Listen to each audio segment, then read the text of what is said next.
En todos los manuales escolares de historia contemporánea de España se empieza hablando sobre la guerra de independencia española, pero lo cierto es que más allá de ese momento puntual en nuestra educación, la gente yo creo que no sabe mucho acerca de esta guerra tan importante para la historia contemporánea de nuestro país.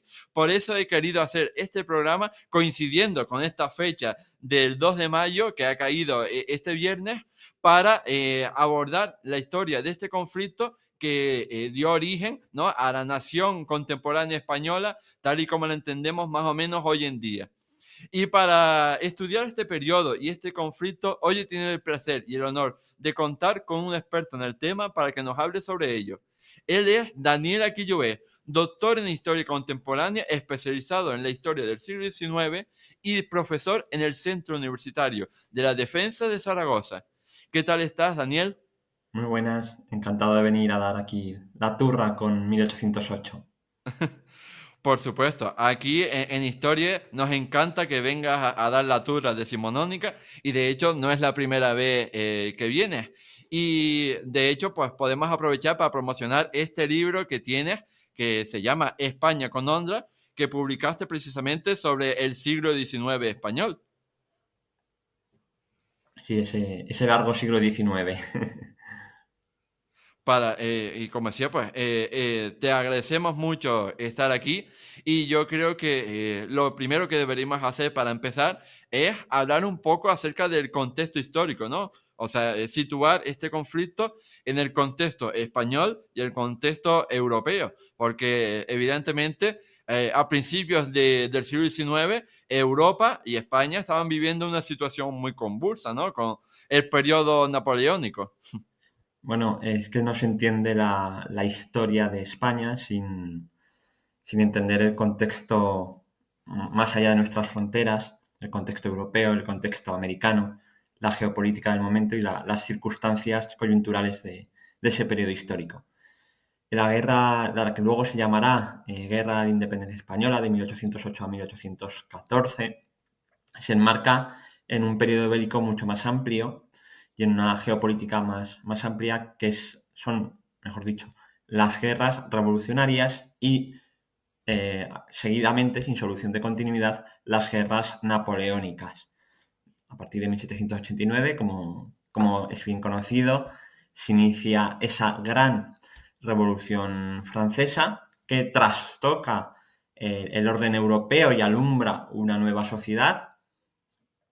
Esos revolucionarios franceses se lanzan a la guerra en 1792 amenazados por las potencias absolutistas y desde 1792 a 1815 el continente europeo y también en una dimensión global, sobre todo en América, va a vivir un periodo muy convulso de guerra, una guerra que va a ser distinta ya a la anterior del siglo XVIII, esa guerra dieciochesca, va a ser una guerra total, como enuncian historiadores como David Bell, y una guerra global, como habla Alexander Mikaberidze, ¿no?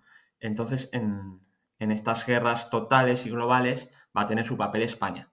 Primero contra Francia, luego como aliada de Francia, contra el Reino Unido, y finalmente, a partir de 1808, ya en plenas guerras napoleónicas, desde el ascenso de Napoleón al consulado en 1799, ya y autocoronado emperador en 1804, guerras napoleónicas, España va a verse inmersa en esas guerras contra la Francia napoleónica a partir de 1808. Y de hecho, España se va a convertir en el paradigma de lo que era la guerra total en ese momento, ¿no? En esos 6 años de guerra. Entonces, hay varias fechas clave por situarnos y descender ya a los hechos concretos. 1792 se inician estas guerras revolucionarias, 1793-95 la monarquía de España de Carlos IV de Borbón declara la guerra a la República Francesa, es la llamada guerra de la Convención, o mejor dicho, contra la Convención Francesa, que queda en un statu quo, y a partir de 1796 la República Francesa, en forma de directorio, gobierno más conservador, y la monarquía ilustrada de Carlos IV vuelven a un entendimiento, vuelven a una tradicional alianza continental de Francia y España contra el enemigo que es la monarquía británica, ¿no? Va a haber una sucesión combates, tanto navales como en tierra, sobre todo rechazando incursiones británicas en distintos lugares de la España europea o americana. 1797, por ejemplo, es un año importante en ese sentido. Luego es 1806, 1807, cuando se reactiva la guerra, ¿no? Pero eso cambiará con un giro de 180 grados en el panorama geopolítico internacional en 1808. Primero, en 1807, se firma el famoso Tratado de Fontainebleau, por el cual la monarquía de Carlos IV, en esos momentos regida por el generalísimo Manuel Godoy, autoriza algo que ya estaba sucediendo de facto, ¿no? Que es el paso de tropas napoleónicas camino de Portugal. Porque el objetivo de Napoleón Bonaparte, emperador ya entonces, habiendo sido derrotada la armada conjunta franco-española en Trafalgar, aunque no fue tan desastre como a veces se ha dicho, pero sí que imposibilitó la estrategia napoleónica de ataque directo sobre el Reino Unido, Napoleón decreta el bloqueo continental, 1806, una guerra económica contra el Reino Unido, y que consistía en cerrar todos los puertos europeos al comercio, ¿no?, con el Reino Unido. Portugal se mantiene tibio en su tradicional alianza con la monarquía británica, los Braganza se mantienen en ese lado de la alianza, y Napoleón va a mandar al general Junot, en primer lugar, con un cuerpo de 25.000 soldados, a los que se sumarán cerca de 20.000 soldados de Carlos IV de España, para invadir conjuntamente Portugal.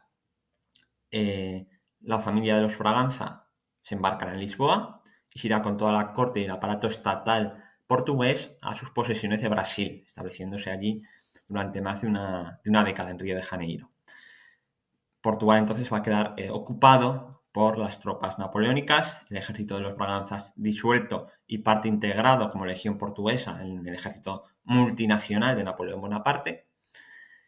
Pero a partir de esa invasión de Portugal, virtud del Tratado de Fontainebleau y del paso de tropas, va a estallar un conflicto político que se venía alargando anteriormente en el seno de la propia familia real española y que va a hacer que llueva sobre mojado, porque esta crisis dinástica, esta crisis política en la cúspide de la monarquía de España va a caer sobre toda una crisis económica y una crisis también en parte sanitaria que redundaba en una crisis social que venía arrastrándose desde 1803 por malas cosechas, desde 1805 por el bloqueo del comercio en el Atlántico entre la España americana y la España europea, y una serie de epidemias de fiebre amarilla en la España peninsular, ¿no?, en los principales puertos.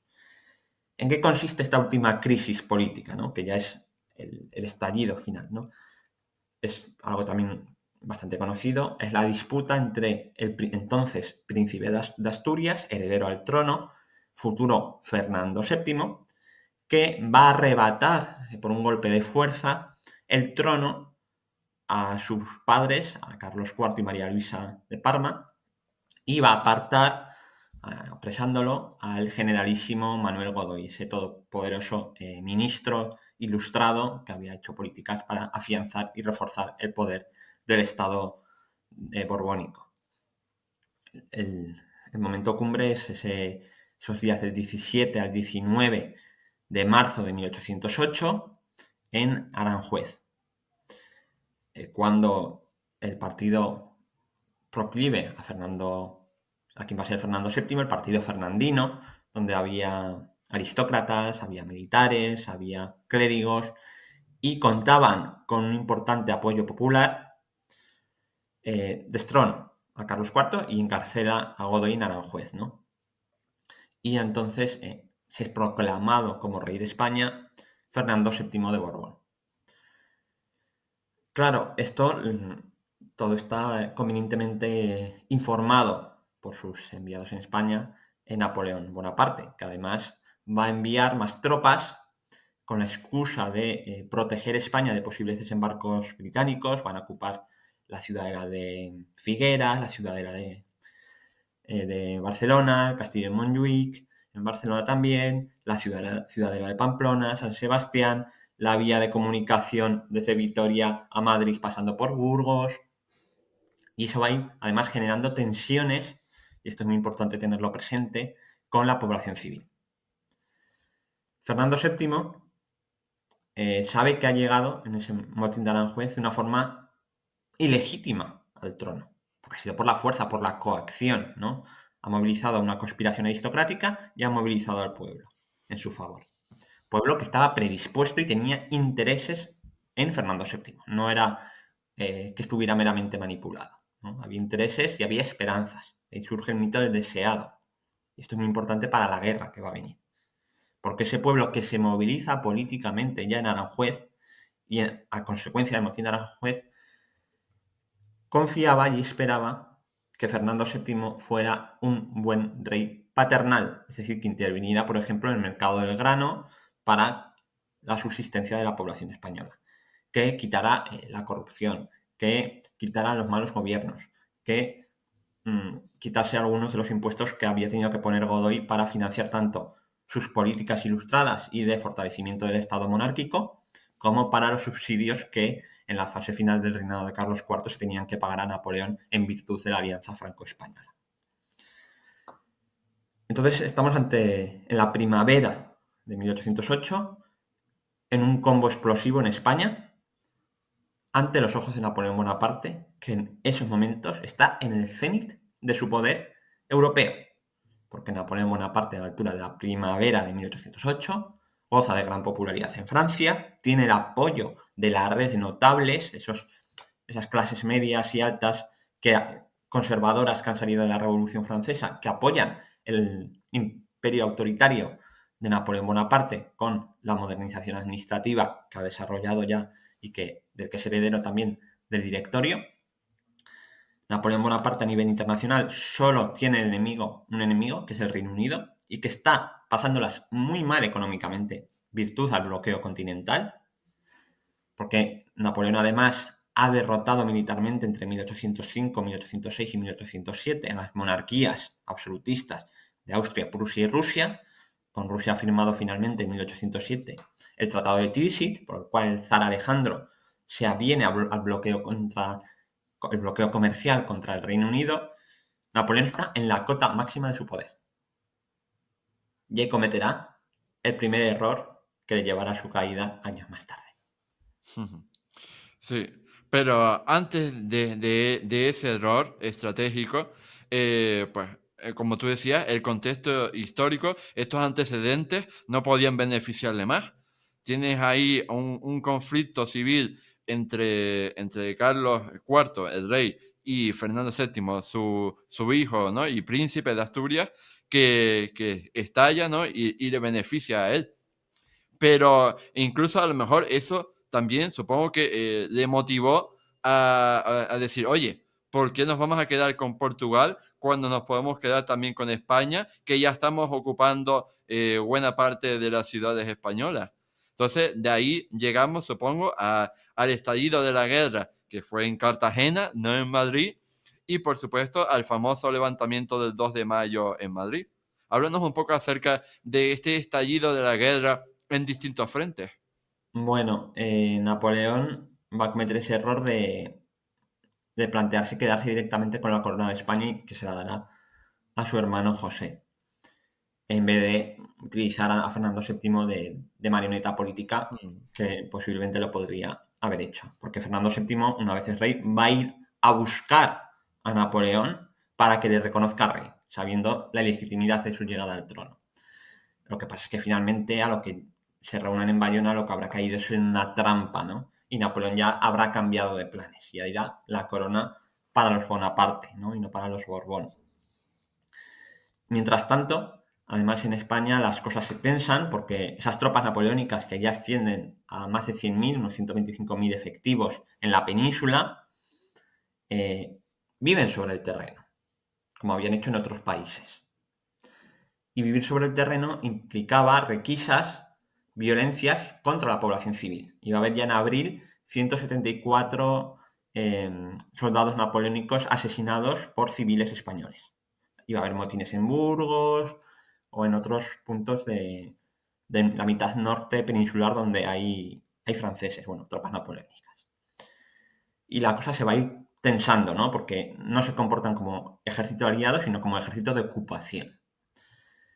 Y a partir de mayo se precipitan los acontecimientos a un escenario que nadie había previsto y que van a acelerar la historia, ¿no? El, el domingo 1 de mayo de 1808, en Madrid, cunde el rumor de que posiblemente Fernando VII iba a volver de Francia, porque estaba ya en Bayona, negociando con Napoleón, pero luego llega la noticia de que no, de que es un bulo y que Fernando VII sigue en Bayona reunido con Napoleón. Con lo cual eso cae como un jarro de agua fría y además al ser domingo, día festivo, había fluido mucha gente de los alrededores a la Villa y Corte de Madrid, donde no estaba Fernando, pero sí que estaba una junta de gobierno en manos del infante don Antonio, hermano de Carlos IV, tío de Fernando VII, y estaba Joaquín Murat, cuñado de Napoleón, como lugarteniente general de Napoleón en España, con más de 30.000 soldados napoleónicos en la villa o en torno en las inmediaciones de Madrid, ¿no? Y entonces los ambientes está tenso, ¿no? Llega el lunes 2 de mayo de 1808. Que los lunes, en la tradición gremial y de los artesanos y labradores del siglo XVIII, muchas veces los lunes alargaban el festivo del domingo, ¿no? Entonces, todavía el lunes 2 de mayo hay mucha gente en Madrid, más allá de los propios habitantes de la Villa y Corte. Y a primera hora de la mañana, a partir de las 8 de la mañana, se inicia una operación por parte de las autoridades españolas y francesas para sacar del Palacio Real de Madrid a los últimos integrantes, perdón, de la familia real borbónica que quedan en Madrid y llevarlos a Francia. ¿Quiénes son? La princesa de Etruria, que se va en su carruaje sin problema, pero el último que queda es el infante Francisco de Paula, por entonces un adolescente, creo que tenía 13-14 años, y está el carruaje en la plaza de Palacio para llevárselo. Hay varios grupos de paisanos, de civiles, ahí viendo qué pasa, inquietos, unas 200 personas más o menos en la plaza de Palacio. Y en un momento dado bajan al infante, se lo van a llevar en el carruaje y se grita, parece ser que Blas Molina, desde una de las ventanas de Palacio, el famoso "se nos lo llevan", ¿no? Se nos llevan al infante, al último miembro de la familia real Borbón.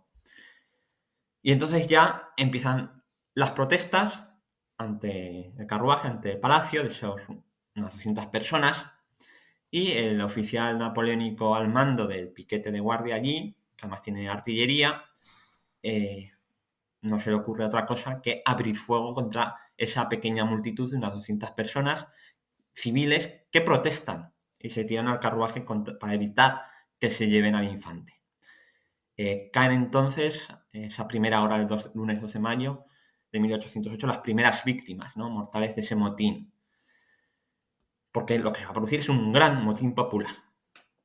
Porque esas bajas y esa noticia de que se llevan al infante corren como la pólvora por Madrid, en unos ánimos ya soliviantados, y está ya el gran motín madrileño del 2 de mayo de 1808, que va a ser el cierre de una serie de violencias y motines antinapoleónicos que se venían dando desde finales de marzo de ese año.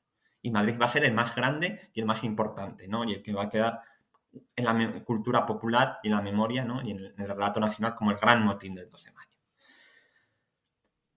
Este motín va a ser esencialmente popular, no está planificado, aunque había una conspiración de artilleros, el partido fernandino estaba a la expectativa, pero va a ser esencialmente popular.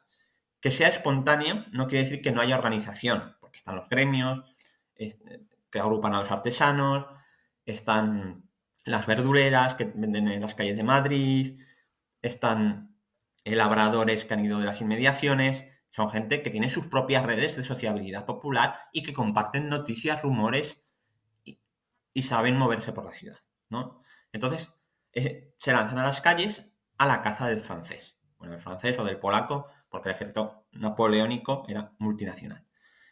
Y va a haber una serie de combates durante unas 2 horas entre los puntos de la Puerta de Toledo, donde las mujeres se enfrentan a los coraceros franceses, en la Plaza Mayor, donde combaten incluso los presos de la cárcel, y el más famoso, ¿no?, en combate contra los mamelucos de Napoleón en la Puerta del Sol, ¿no?, donde la multitud recibe esas cargas de caballería que luego inmortalizará Francisco de Goya, ¿no?, en ese gran lienzo de la carga de los mamelucos. Son unas 4.000 personas, esencialmente, ya digo, de las clases populares y algún soldado de paisano que le pilla fuera del cuartel, los que se enfrentan a estas tropas napoleónicas. Unos 4.000 contra más de 30.000. O sea, la desproporción de fuerzas es importante. También hay que tener en cuenta que mucha gente no participa en el motín.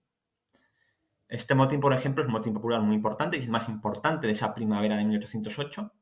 Pero en contexto es un motín más pequeño, por ejemplo, que el de 1766, ese motín del pan que acaba con Esquilache, ¿no?, que hay unas 30.000 personas en Madrid, siendo que la población era 150 o 200.000 habitantes.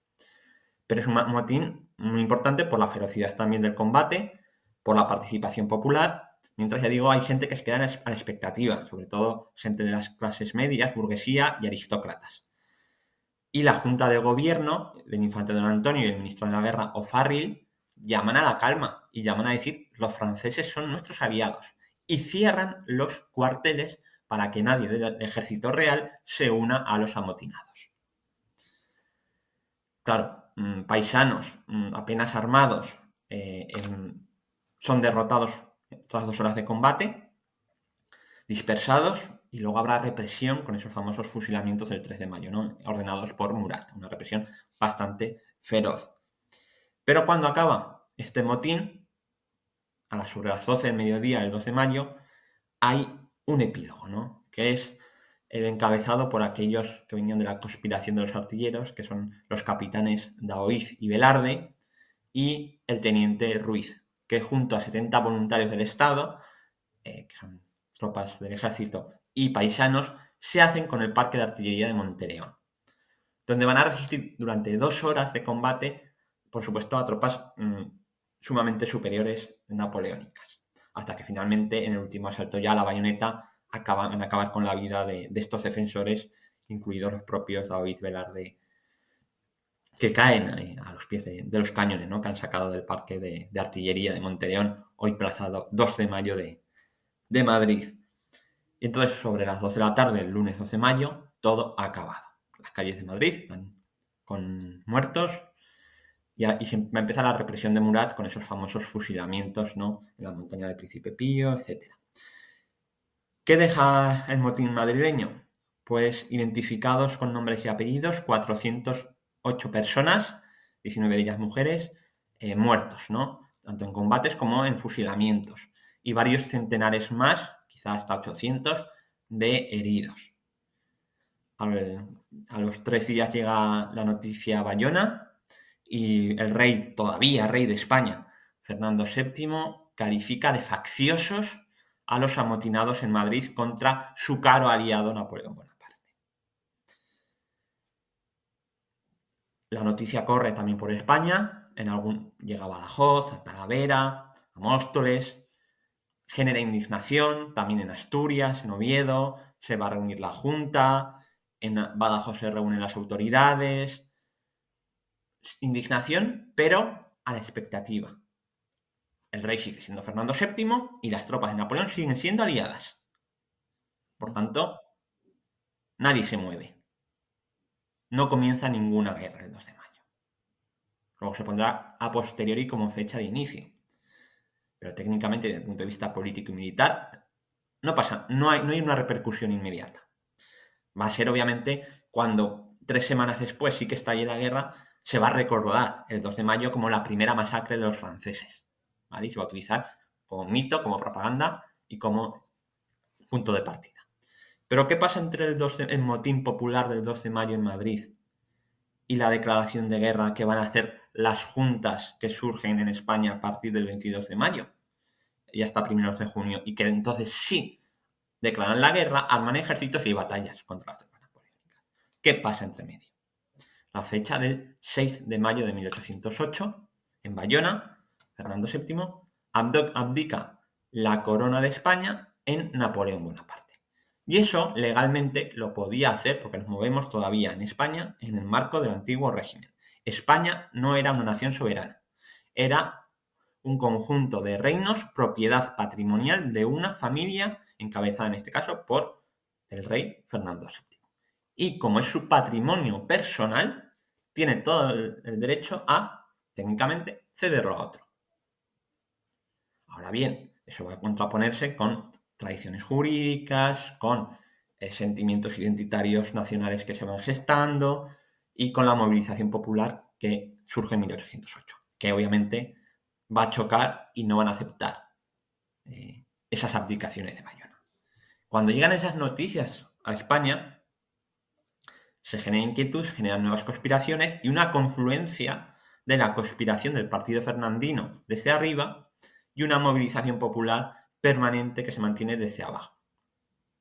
Y entonces es la eclosión juntera, las juntas, como forma de gobierno de España ante la crisis del poder y la no aceptación de que un Bonaparte sea rey de España.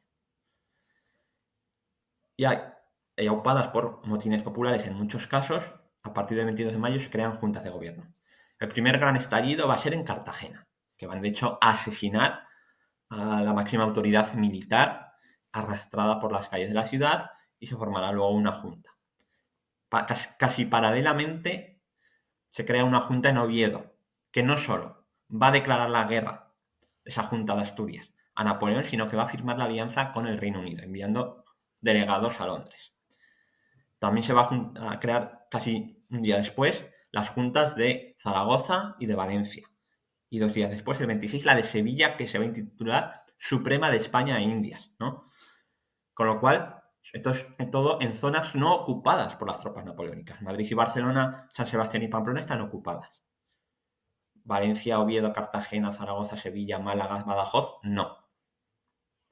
Se deponen autoridades pro Godoy o pro Napoleón, muchas veces son linchadas, como en el caso de Badajoz o el caso de Cartagena, y se instituyen esas juntas que entienden que Fernando VII ha sido coaccionado y que hay una tradición jurídica en España que dice que ante la ausencia del rey o ante esta cesión del rey que no es legítima, la soberanía revierte del rey a los reinos. En este caso ya se va a decir a la nación. Es una reasunción de la soberanía. Y entonces va a surgir, eso derivará luego en la soberanía nacional enunciada por las Cortes reunidas en la isla de León, luego en Cádiz, ¿no? Y se plasmará en la primera Constitución española.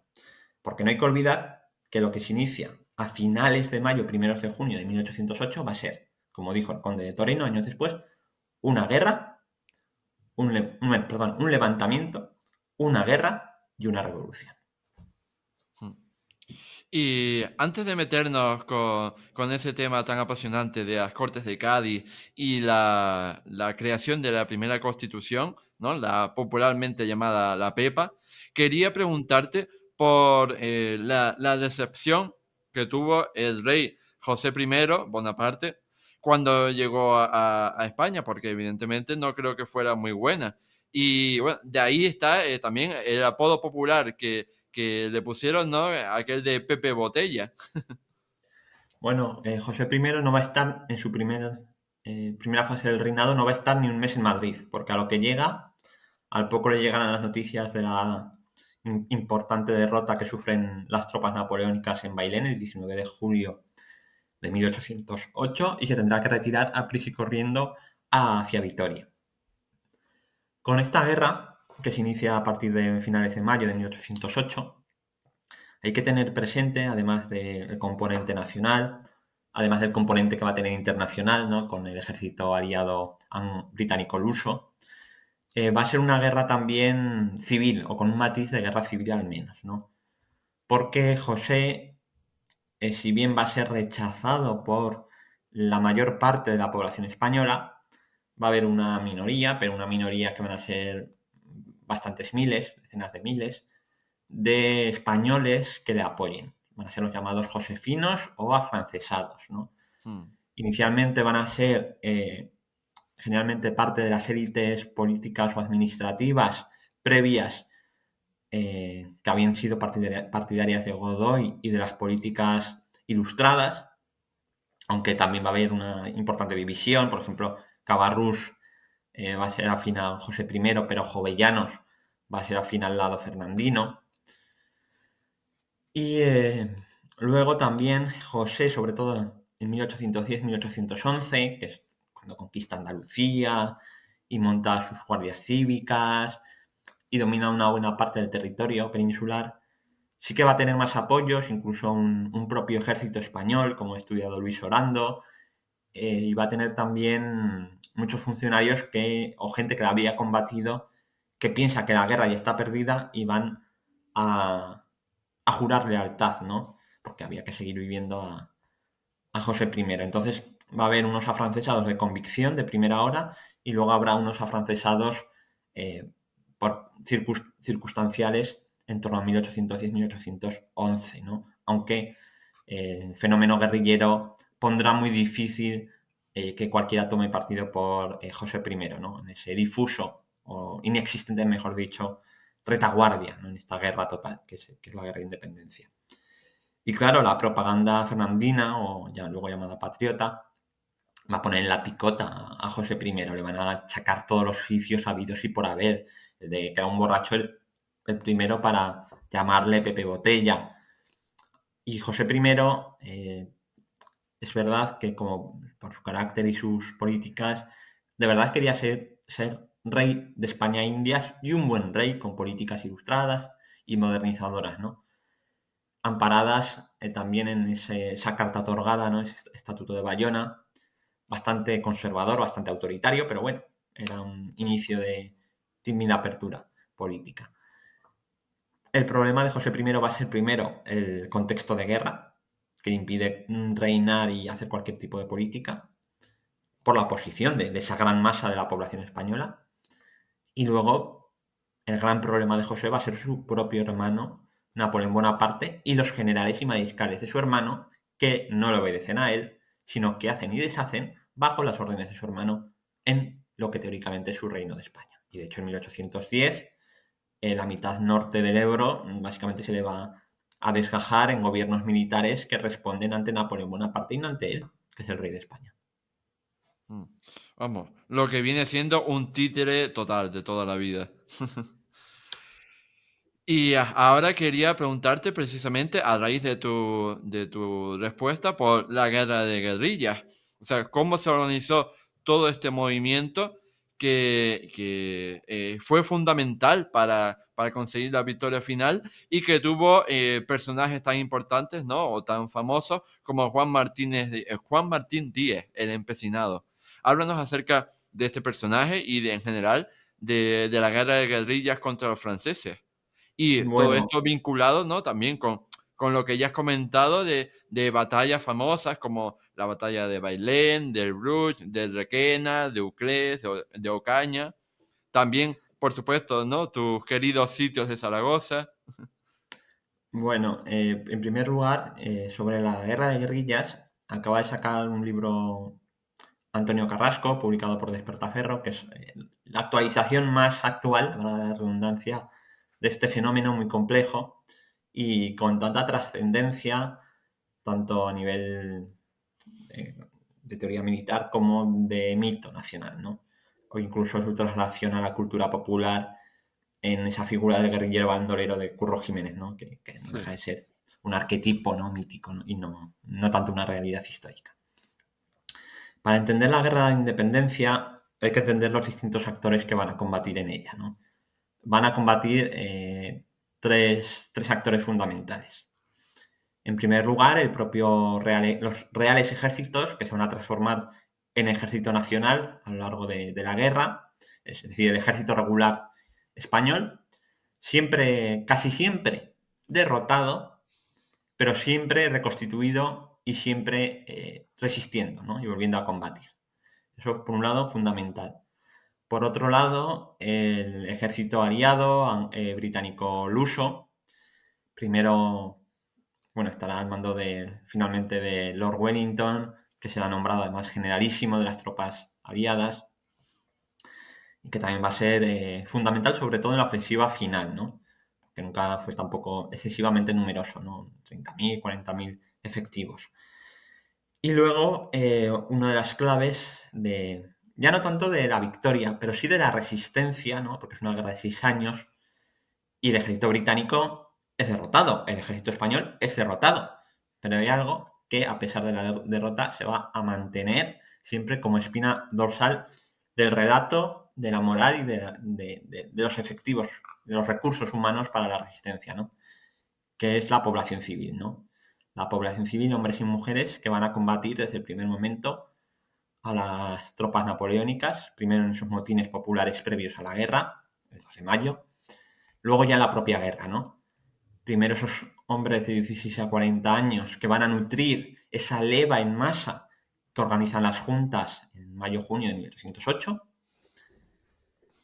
Luego van a nutrir hombres y mujeres la defensa de las ciudades en los terribles asedios, soportando bombardeos como no se habían visto.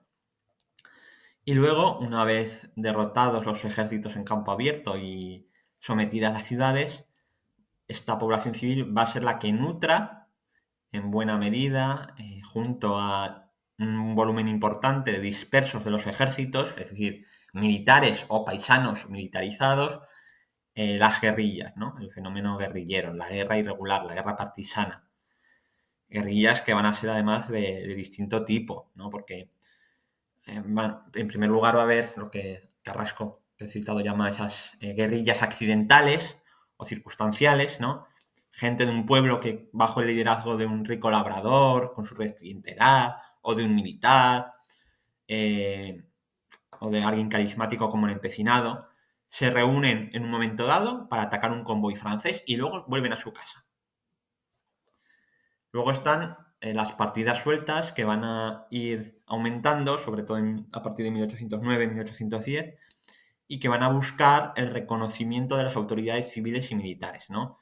Sobre todo a raíz de la legislación de la Junta Suprema Central, en especial esa patente de corso terrestre de 1809, que les da una pátina de beligerantes, ¿no? De oficialmente sois beligerantes, sois combatientes reconocidos por la autoridad y la soberanía del gobierno español, ¿no? Que a eso se va a escribir el empecinado u otras partidas. Y luego van a estar también lo que se llaman los cuerpos francos, que ya van a estar más militarizados, ¿no? En cualquier caso, tanto las partidas sueltas como los cuerpos francos, etcétera, o partidas volantes, van a acabar al final de la guerra, en muchos casos, no en todos, pero en muchos casos, convertidas en divisiones o en cuerpos del ejército, es decir, militarizados, incluidos ya de pleno en el ejército, porque van a ser miles de hombres, ¿no? El empecinado va a dirigir 3.000, 4.000 efectivos. Eso no es una guerrilla de 4 matados como había empezado, que había empezado con 8. Eso es una división del ejército, ¿vale? Y además con experiencia militar, que podían combatir de forma irregular o ocasionalmente podían unirse a las fuerzas del ejército regular o el ejército aliado como fuerza regular, digámoslo así, ¿no? Momentos importantes. Podríamos dividir la guerra en sucesivas campañas, cronológicamente, que además van a ir respondiendo en gran medida a esta evolución de leva en masa, batalla campal, derrota en batalla campal, repliegue a las ciudades, asedios, guerrilla, reconstitución o reincorporación de esas guerrillas, donde había mucho disperso del ejército, en el ejército nuevamente al final de la guerra, batallas campales finales, ¿no? Se sigue un poco esa dinámica. En esa dinámica, el papel de la guerrilla, hasta 30.000 más o menos, lo que hace es, primero, que José I nunca pueda gobernar. Ojo del que apoya a José I porque van a ser objetivo de la guerrilla. Españoles, afrancesados, o tibios. Que las tropas napoleónicas se estanquen y se embarren. Que para llevar un correo no valga que vaya el correo solo porque lo matan, ni que vaya con una escolta de 10 ni de 400, sino que igual tiene que ir con una escolta, va en un convoy con el correo, con autoridades y que pueden ser columnas de 1.500 efectivos. Eso ralentiza además la comunicación, genera inseguridad y genera un estrés, un pánico permanente en las tropas de ocupación napoleónicas que llegarán a ser 300.000 efectivos en la península. Sí. 300.000 soldados napoleónicos en la península.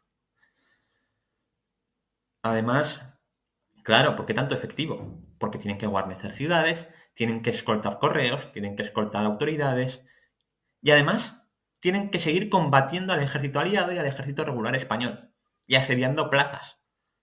O sea, el ejército operativo napoleónico queda muy reducido y muy manco, si se quiere la expresión, porque tiene que guarnecer plazas y tiene que guarnecer pueblos y tiene que escoltar correos por la guerrilla, que además evita que haya un único frente de guerra. El frente es todo el territorio.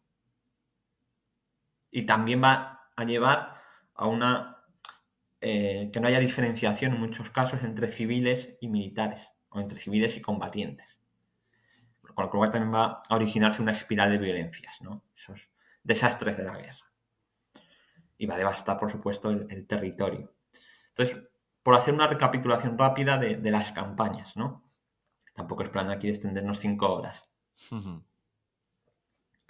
La primera campaña es la del verano de 1808. El levantamiento, el armamento de nuevos ejércitos españoles, que son tropas regulares y tropas alistadas en esa leva en masa, por las juntas, que lanzan los generales y las juntas a la batalla campal en la mentalidad de la época. Lo que pasa es que en campo abierto, estas tropas, inexpertas en gran medida, indisciplinadas también en buena medida, van a ser desbaratadas. Eso se ve en la batalla del Puente de Alcolea, junto a Córdoba. Eso se ve en la primera batalla de Tudela, la batalla de Mayén y la batalla de Aragón. Eso se ve en la batalla de Cabezón de Pisuerga, se ve en la batalla de Medina de Río Seco. Son derrotas españolas en ese verano de 1808. Pero también se va a ver que estos nuevos ejércitos, estas levas, estos paisanos armados junto a algunos militares, son capaces de resistir. Emboscados en el desfiladero del Bruc en junio de 1808, en las lanchas cañoneras de la batalla de la Poza de Santa Isabel en la bahía de Cádiz, en los muros de Valencia el 28 de junio de 1808 o el 15 de junio de 1808 ante las tapias y puertas de Zaragoza, dando lugar al primer sitio de la ciudad aragonesa. Y eso frena las columnas napoleónicas que intentaban confluir rápidamente en distintos puntos y acabar con la rebelión en apenas semanas. El plan napoleónico se desmorona.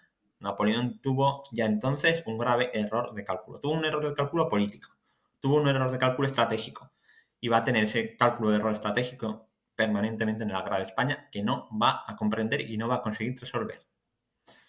Y va a ser la úlcera española que hablaba. ¿Qué pasa? ¿Cómo se desempata esta campaña del verano de 1808? Con los ejércitos españoles derrotados en campo abierto, pero los ejércitos napoleónicos estancados en emboscadas y en las ciudades.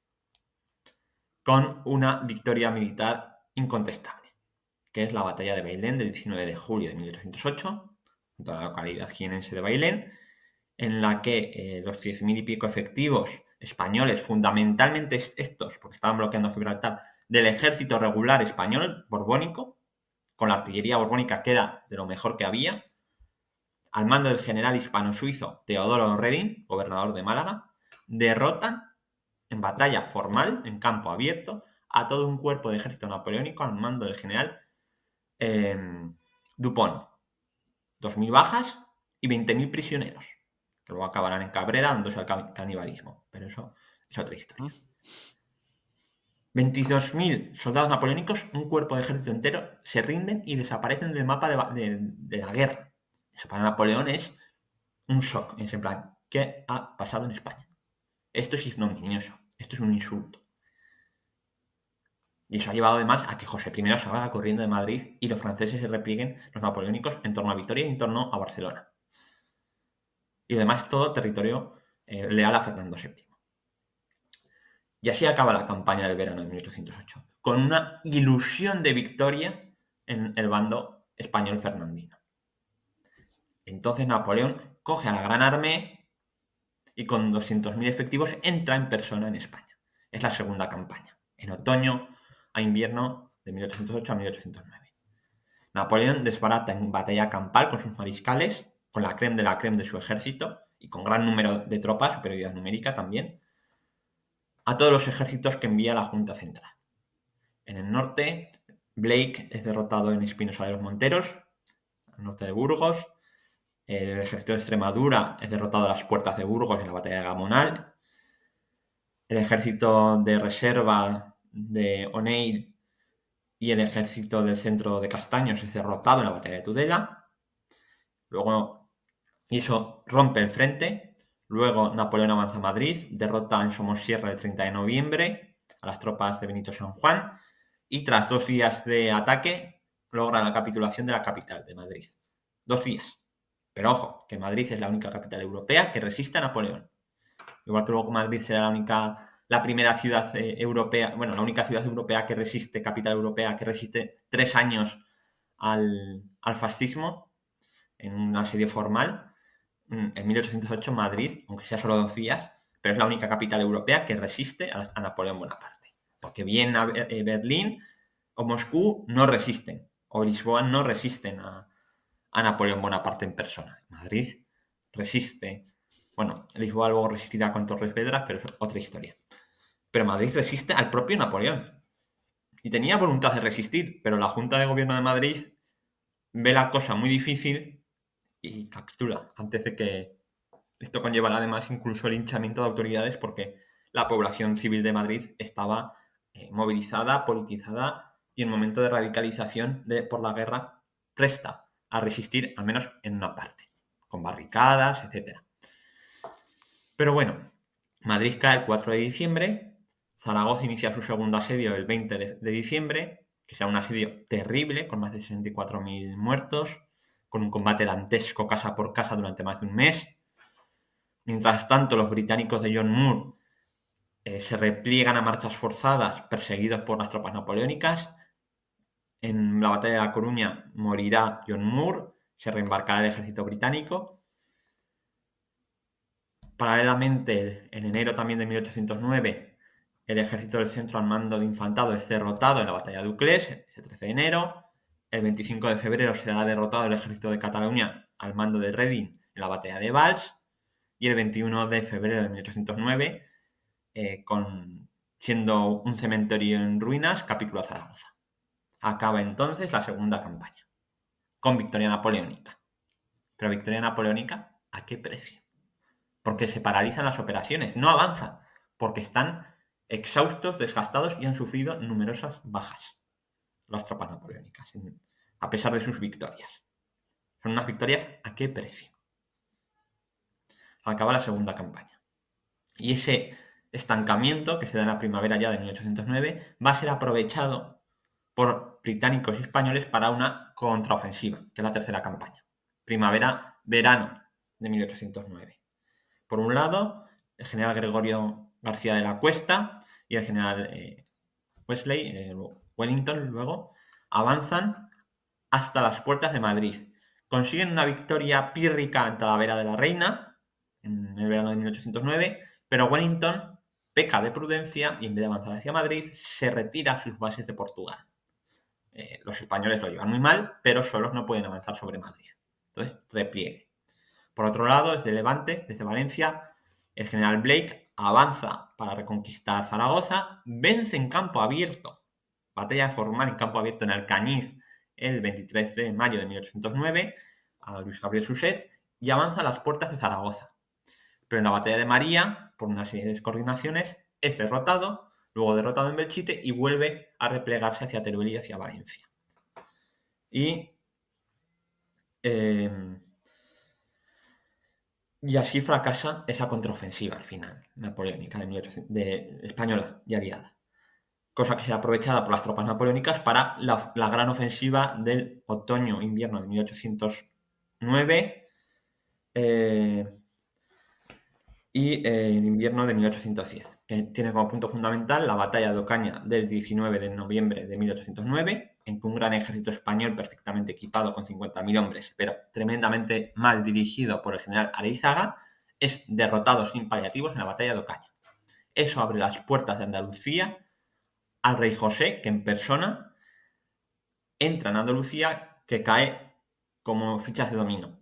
y solo resiste Cádiz gracias a la providencial llegada del ejército de Extremadura al mando del duque de Albuquerque y a sus fortificaciones y al apoyo de la Armada Española y la Armada Británica. Cádiz va a ser el lugar de resistencia. A partir de entonces, entre 1810 y 1812, va a ser el gran momento de la guerrilla, ¿no? Esta guerrilla que ya tiene autorización del gobierno, ha aumentado efectivos, sobre todo con dispersos de estos ejércitos españoles derrotados, que tiene esos líderes carismáticos que van a aprender y van a adquirir una experiencia en un nuevo tipo de guerra, que va a ser un quebradero de cabeza para los mandos napoleónicos, que van a ensayar distintas fórmulas de guerra antipartisana, pero el empecinado, Porlier, Mina, Espejo Mina, Elonga, etcétera, el cura Merino, van a ser muy astutos, van a ser un dolor de muelas permanente a las tropas de ocupación napoleónica, que como digo van a ser 300.000. Incluso la Guardia Imperial va a estar persiguiendo a la guerrilla del empecinado en Castilla. La Guardia Imperial haciendo labores que para Napoleón eran de policía. O sea, a ese nivel llega, ¿no? Lo que supone la guerrilla. Y ya llegará la fase final, que es 1812-1814 de la guerra, cuando Napoleón retire más de 100.000 efectivos para llevárselos a su gran campaña de invasión de Rusia, cuando será aprovechado por las fuerzas aliadas británico-lusas y españolas para la gran ofensiva final. Primero en 1812, con la batalla de Alapiles, el fracaso ante el castillo de Burgos, un repliegue, pero la ofensiva final ya, con la batalla de Victoria el 21 de junio de 1813, que es victoria de Wellington, y luego la victoria española de San Marcial poquito después, que llevarán a la invasión de Francia y la última batalla de la Guerra de la Independencia española, que será la batalla de Toulouse el 10 de abril de 1814. Primer gran error, no dejar a Fernando VII como títere. Y segundo gran error, que lo cometería después nuestro querido pintor austriaco, tratar de invadir Rusia. Así Sí, no que, aprendió de Carlos de Suecia, que había invadido en Rusia 100 años antes y tampoco le había salido bien. exacto. Y mira que, por lo que tengo entendido, Napoleón era un gran amante de la historia militar, que le gustaba estudiar a generales del pasado para Sí, aprender de sus lecciones, sí, pero pero no en el quiso. momento de 1812 Napoleón estaba en otra fase también de su imperio y en otra fase de su carácter también, porque Napoleón también evoluciona, tiene distintas caras, no es igual el Napoleón cónsul que el Napoleón emperador, que el Napoleón emperador ya casado con una princesa austriaca y que cree que es capaz de todo, ¿no? Exacto. Y bueno, al mismo tiempo, paralelamente que se producen todas estas batallas, tenemos, como decías, en Cádiz, a las famosas Cortes de Cádiz, cuyo fruto del trabajo va a ser la promulgación de esa famosa Constitución del 19 de marzo de 1812. Así que, hablando brevemente acerca de este proyecto constitucional y sus puntos más importantes. Bueno, la Constitución de Cádiz, promulgada ese 19 de marzo de 1812, es producto de unas cortes convocadas por la Junta Central y que van a tener representantes de todas las provincias españolas, tanto europeas como de ultramar, americanas, filipinas, lo cual va a ser un hito importante. Y estas cortes se empiezan a reunir en la Isla de León el 24 de septiembre de 1810. Proclaman inicialmente que en su primer decreto que España es una nación libre e independiente, que soberana y que no es patrimonio ni puede ser patrimonio de ninguna familia ni persona, ¿no? Esto es para deslegitimar las abdicaciones de Bayona, porque cómo se iban a poder iban a ser válidas si el rey no era soberano de la nación, sino que la nación era soberana por sí misma. Y esa nación soberana por sí misma elige como rey a la dinastía Borbón en la figura de Fernando VII, que es lo que hacen las Cortes. Estas Cortes elaboran la Constitución, que va a ser la primera Constitución española como tal, que viene también de una tradición jurídica española muy larga, distintas tradiciones jurídicas, desde la tradición de la Escuela de Salamanca, el historicismo esa visión de los comuneros o del Justicia de Aragón, de las antiguas libertades y fueros de los reinos medievales. Se va a fijar mucho, aunque obviamente no lo reconozcan por la situación bélica, en la Constitución francesa de 1791, pero también en pensadores ilustrados españoles de ambos hemisferios también, ¿no? De la ilustración hispanoamericana. Y esta Constitución establece, en primer lugar, la soberanía nacional. Es decir, repito, España es una nación soberana e independiente, que no es ya patrimonio de ningún rey ni familia.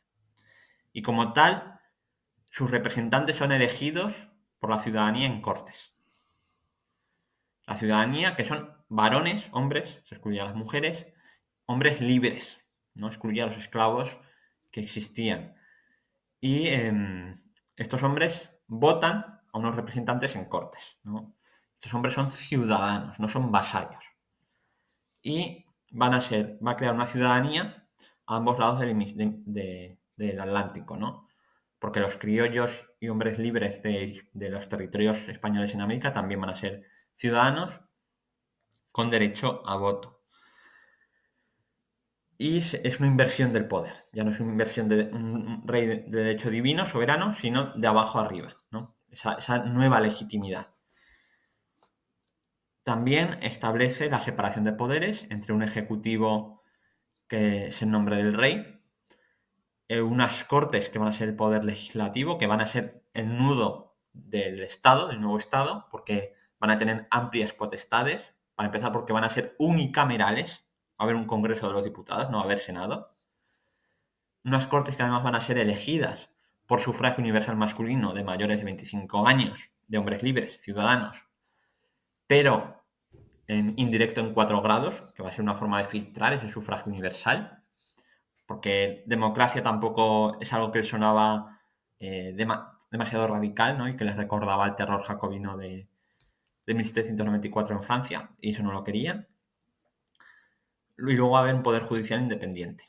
Y luego, como fuerzas armadas, ya no van a ser reales ejércitos, es decir, soldados profesionales al servicio del rey, sino que va a ser un ejército nacional, que va a ser apoyado por una institución cívica, dependiente de ayuntamientos también elegidos por los vecinos, que es la Milicia Nacional, ¿no? Y también va a crear las diputaciones provinciales y una nueva estructura de Estado-nación, ¿no? Que va a ser una nación que quiere ser de ambos hemisferios, una nación imperial, ¿no?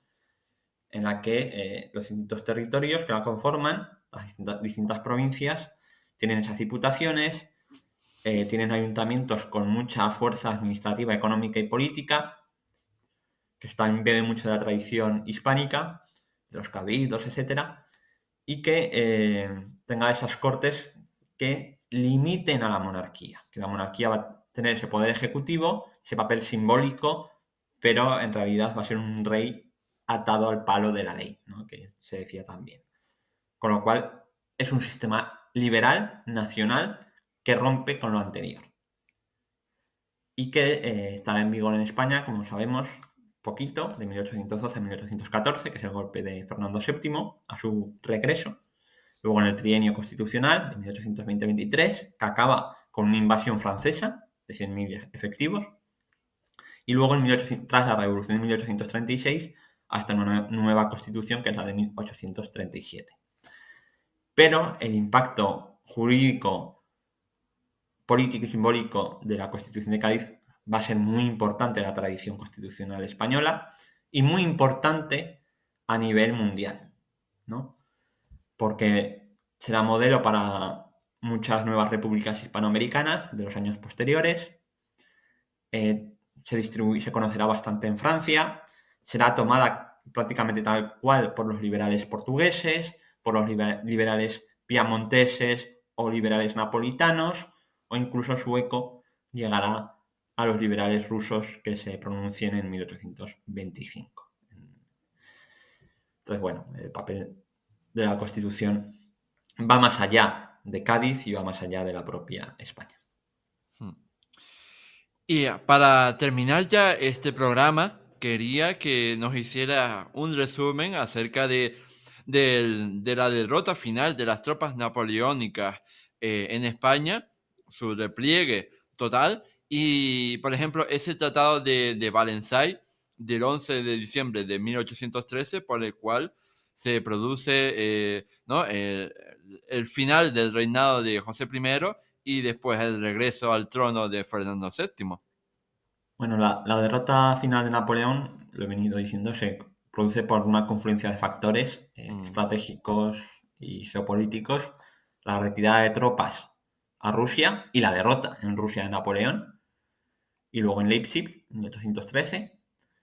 Por otro lado, la ofensiva del ejército de Wellington, la ofensiva del ejército español y el factor de las guerrillas, ¿no? De esa guerra irregular que mantiene la guerra en los peores años. Entonces la confluencia de estos factores culminan en la derrota de Napoleón y el final de la guerra de independencia. El Tratado de Valencia de 1813 es firmado por su cuenta y riesgo por el rey Fernando VII, que vuelve a España. Pero esto va a generar graves problemas, también diplomáticos, porque las Cortes de Cádiz y la Regencia habían firmado alianza con el Reino Unido y la coalición antinapoleónica, y por esa alianza nadie podía firmar la paz por separado mm, con Napoleón. Y Fernando VII hace eso, que incumple el tratado internacional, ¿no? De firmar la paz por su cuenta. Entonces eso va a ser un punto en contra de España en la Europa post-napoleónica, con el Congreso de Viena. Pero es que además las Cortes de Cádiz no reconocen ese tratado porque no ha sido sancionado, no ha sido aprobado por las Cortes. El rey no tiene autoridad ya para firmar por su cuenta la paz. Entonces la guerra continúa hasta abril de 1814, mientras Fernando VII pasa la Semana Santa en Zaragoza, soldados españoles combaten en Toulouse, mm, cuando teóricamente Fernando ya había firmado la paz. mm. Y en general, una pregunta para que te mojes un poco. ¿Tú crees que Fernando VII es el peor rey de la historia de España o crees que hay alguien peor? Fernando VII fue un mal rey, desde cualquier punto de vista, tanto por su carácter personal, pero bueno, su carácter personal al final, si no hubiese influido en las decisiones políticas que tomó, pero ni sigue la senda de su padre, que era la senda ilustrada y de reforzar el Estado, ni, ni va a adoptar el nuevo orden liberal. Eso sí, era listo. Y en las últimas fases de su reinado se va a servir de afrancesados para sentar bases de un Estado moderno en la cuestión administrativa, que desarrollará ya su hija Isabel II. Y desde luego, pues seguramente uno de los peores reyes, sin duda.